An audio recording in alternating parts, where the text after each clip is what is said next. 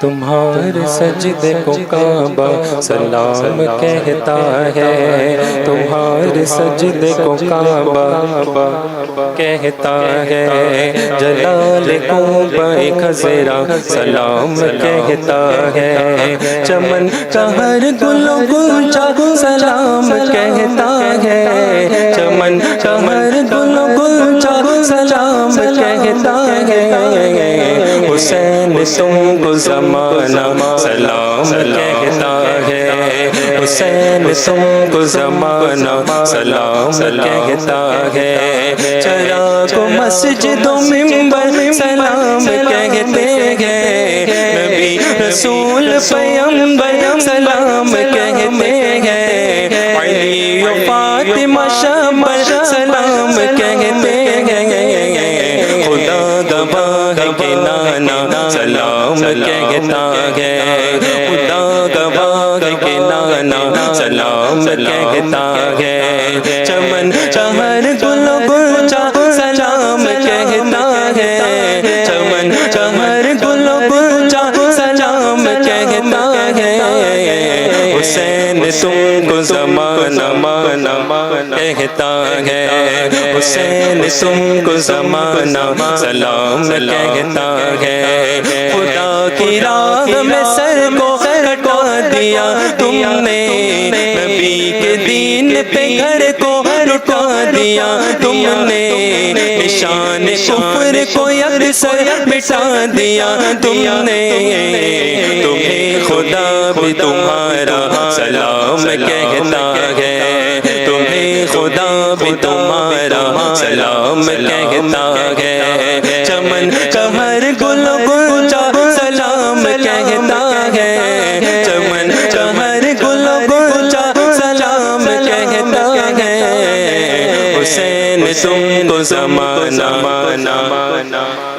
ہے, حسین تم کو زمانہ سلام کہتا ہے, تمہیں فلک کے ستارے سلام کہتے ہیں, تمہیں قرآن کے پارے سلام کہتے ہیں, تمہیں حرم کے مینارے سلام کہتے ہیں, امام تم کو مدینہ سلام کہتا ہے, امام تم کو مدینہ سلام کہتا ہے, چمن چہر گل و گلچا سلام کہتا ہے, چمن چہر گل و گلچا سلام کہتا ہے, حسین تم کو زمانہ سلام کہتا ہے, تنا تمہاری وظیفہ ہے میرا آبائی, تنا تمہاری وظیفہ ہے میرا آبائی, تمہاری مدد تو شیبہ ہے میرا مولائی, بس ایک نظر جو ہو مجھ پر جو میری بن آئی, تمہارا سید شیدا سلام کہتا ہے, تمہارا سید شیدا سلام کہتا ہے, چمن چہر گل و گلچا ہے, چمن چہر گل و گلچا سلام کہتا ہے, حسین تم کو زمانہ کہتا ہے, دین حق کی ڈھال دونوں ہے یہ بے مثال دونوں, فاطمہ کے لال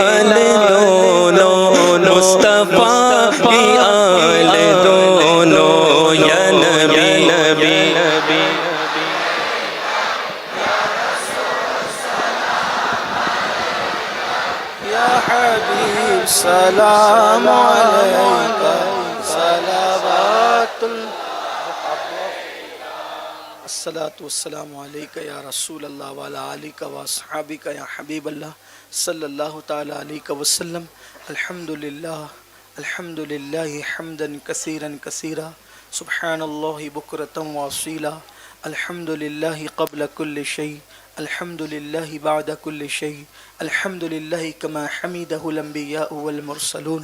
اللہم صل علی سیدنا و مولانا محمد وعلی آل سیدنا و مولانا محمد صلاة تنجینا بها من جمیع الاحوال والآفات وتقضی لنا بها جمیع الحاجات وتطهرنا بها من جميع السيئات وترفعنا بها عندك على الدرجات وتبلغنا بها أقصى الغايات من جميع الخيرات في الحياة وبعد الممات إنك على كل شيء قدير.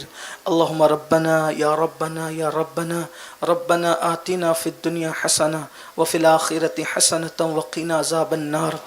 اللهم إنا نسألك العفو والعافية والمعافاة الدائمة في الدين والدنيا والآخرة. اللهم أحسن عاقبتنا في الأمور كلها وأجرنا من خزي الدنيا وعذاب الآخرة. إلهي بحرمة الحسن وأخيه وأمه وأبيه وجده صلى الله عليه وآله وسلم وبنيه نجي من كل غم الذي أنا فيه يا حي يا قيوم يا ذا الجلال والإكرام. أسألك أن تحيي قلبي بنور معرفتك يا الله يا الله يا أرحم الراحمين يا أرحم الراحمين یا ارحم الراحمین. اس محفل پاک کو قبول فرما لے، ہم سب کے گناہوں کو معاف فرما دے، ہمارے ماں باپ کی بے حساب مغفرت فرما دے. یا اللہ نبی اور آل نبی کا ذکر و مولا ان کے صدقے میں پنجتن پاک کے صدقے میں ہم سب کی بری تقدیروں کو بھلی کر دے، ہمارے بچوں کی بچیوں کی آل اولاد کی بری تقدیروں کو بھلی کر دے، سوئے ہوئے مقدر کو بیدار فرما دے. یا اللہ جتنے بیمار ہیں سب کو شفا عطا فرما دے. رحمت اللہ نام کا ایک بچہ ہے، پروردگار اسے شفائے کاملہ و عاجلہ عطا فرما. مقروضوں کو بارے قرض سے نجات عطا فرما. یا اللہ جن کے گھروں میں نفرتوں کا جھگڑے فساد کا ماحول ہے مولا ہر ایک کے گھر میں محبت اور الفت ایسی پیدا کر دے جو مولا حسین کے گھر میں آل نبی کے گھر میں جو محبتیں تھی مولا ایسی محبتیں پیدا فرما دے. یا اللہ ہر باپ بیٹے میں وہ محبت دے دے جو محبت امام علی اکبر اور امام حسین کے درمیان تھی. ہر بھائی بھائی میں ایسی محبت دے دے جو امام حسن اور امام حسین کے درمیان تھی. یا اللہ ہر ماں بیٹے میں ایسی محبت دے دے جیسے سیدہ فاطمہ اور امام حسن امام حسین کے درمیان تھی. یا اللہ ہر میاں بیوی میں ایسی محبت دے دے جو مولا علی اور سیدہ فاطمہ الزہرا کے درمیان تھی. مولا گھروں کو محبتوں کا آئینہ دار بنا دے، رشتوں کو وفا کے طور پہ نبھانے کی توفیق عطا فرما دے. یا اللہ منافقت سے ہم سب کو دور فرما، ہمارے سینوں کو بے کینہ فرما دے، محبت بانٹنے والا بنا دے. یا اللہ جن کے بیٹا بیٹیوں کو رشتے نہیں اچھے رشتوں کا انتظام فرما دے. پروردگار عالم جو بے اولاد ہے امام علی اصغر کے صدقے سب کو نیک صالح اولاد عطا فرما، بے اولادوں کو نیک اولاد عطا فرما. جن کے یہاں بیٹیاں ہی بیٹیاں اللہ بیٹے چاہتے ہیں اللہ ان کو مولا علی اکبر کے صدقے مولا قاسم کے صدقے حسنین کریمین کے صدقے جو بیٹوں کے طلبگار اللہ انہیں نیک بیٹوں سے نواز دے. ہر اولاد کو نیک بنا، ماں باپ کی آنکھوں کی ٹھنڈک بنا. یا اللہ سنی دعوت اسلامی کو دین 11ویں رات 12ویں ترقی عطا فرما. اور دنیا بھر میں جتنی اہل سنت کی تنظیمیں دین و سنیت کا کام کر رہے ہیں اللہ ساری تنظیموں کو عروج دے، ترقی دے، کامیابی و کامرانی عطا فرما. جتنے مدارس مکاتب خانقاہیں ہیں علماء کرام سادات کرام سب کو صحت سلامتی عمر خضر عطا فرما، عمر نو عطا فرما. میرے اللہ جن بھائی نے یہ محفل سجائی ان بھائی کے رزق میں کاروبار میں برکتیں عطا فرما. جتنے دور نزدیک سے تیرے محبوب اور ان کی آل کی محبت میں آئے اللہ سب کے دامنوں کو گوہر مراد سے بھر دے. یا اللہ آل نبی کے نام پہ آنے والا کبھی خالی نہیں جاتا. زہرا کے لالوں کا صدقہ مولا، سیدہ پاک کا صدقہ مولا. یا اللہ جس کے دل میں جتنی مرادیں ہیں سب کی مرادیں پوری کر دے، سب کی تمنائیں پوری کر دے، سب کی آرزویں پوری. مولا پنجتن کا صدقہ نہ ملے گا تو پھر کیا ملے گا؟ زہرا کے لالوں کی خیرات نہ ملے گی تو پھر کیا ملے؟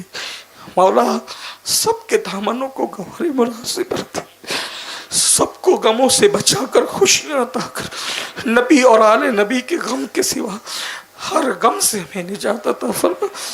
یا اللہ بر صغیر اور پوری دنیا میں امام علی مقام کے ذکر کی محفلیں جیسے سج رہی ہیں اللہ، جب تک چاند سورج نکلتے ڈوبتے رہے اللہ، یہ محفل اسی طرح شان و شوکت کے ساتھ سجدے، ان محفلوں کو عروج دے، ترقی دے، اور ہم سب کو اہل بیت کی سچی محبت، صحابہ کرام اور خلفائے راشدین کے احترام اور تعظیم کے ساتھ عطا فرما۔ یا اللہ کرم فرما دے، ہمیں مانگنا نہیں آتا، تجھے عطا کرنا آتا ہے مولا، جو مانگے وہ بھی عطا فرما دے، جو نہ مانگ سکے وہ بھی تیری شان کے لائق عطا فرما۔ ہزار تمناؤں کی تمنا یہ ہے، جب تک زندگی دے ایمان پر عشق رسول پر زندگی دے، جب موت دے تو ایمان و عشق رسول پر مدینہ منورہ میں خاتمہ بالخیر عطا فرما۔ یا اللہ قیامت کے دن پنجتن پاک کے ساتھ اٹھنا نصیب فرما، پنجتن کے صدقے میں انہی کے ساتھ جنت نصیب فرما۔ الہی بحق بنی فاطمہ کے بر قول ایمہ کنی خاتمہ، اگر دعوت امرت کنی ور قبول، منو دست دامان علی رسول۔ ان اللہ و ملائکتہ یصلون علی النبی یا ایھا الذین آمنوا صلوا علیہ وسلموا تسلیما۔ اللہم صلی علی سیدنا مولانا محمد معدن الجود والکرم وآلہ وصحبہ وبارک وسلم۔ صلاۃ و سلام علیک یا جد الحسن والحسین، یا شہید کربلا، یا دافع کرب و بلا، یا شہید کربلا، یا دافع کرب و بلا، یا شہید کربلا، یا دافع کرب و بلا۔ گل رخا شہزادے گلگون قبا امداد کن، امداد کن، امداد کن، از بندگم آزاد کن، در دین دنیا شاد کن، یا غوث اعظم دستگیر وافوض امری الی اللہ ان اللہ بصیر بالعباد برحمتک یا ارحم الراحمین بحق لا الہ الا اللہ۔